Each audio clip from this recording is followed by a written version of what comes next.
जास्त वेळेत जर आपण एखादा कार्यक्रम घेतला तर आचारसंहितेचा गुन्हा पण दाखल होऊ शकतो. म्हणून मी त्या ठिकाणी पोहोचू शकत नाही.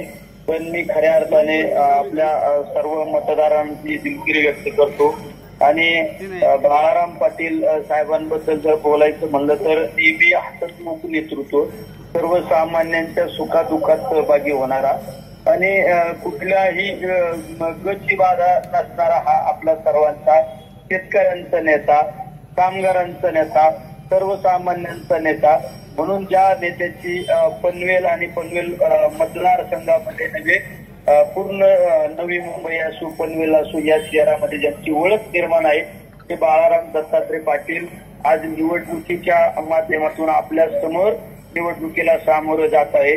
तर माझी सर्वांना विनंती, आपण एका आपल्या कुटुंबातल्या सहकार्याला, आपल्या कुटुंबातल्या भावाला, आपल्या कुटुंबातील वडीलधाऱ्याला आपण त्यांच्या पाठीशी उभा राहणं आज आपलं सर्वांचं कर्तव्य करणार आहे.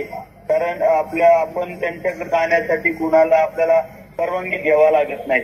एक हसतमुख असणारा आपला सर्वांचा जीवाभावाचा एक सहकारी त्या निवडणुकीला सामोरं जात आहे. त्यामुळे त्यांना विधिमंडळात, विधान भवनात पाठवण्याची आपली सर्वांची जबाबदारी असणार आहे. तरी त्यांचं चिन्ह आहे शिट्टी, अनुक्रमांक नंबर आहे 7. तरी 7 अनुक्रमांक म्हणजे आपण सर्वांनी त्यांना साथ द्यायची हेच या ठिकाणी सांगतो. रामकृष्ण हरी.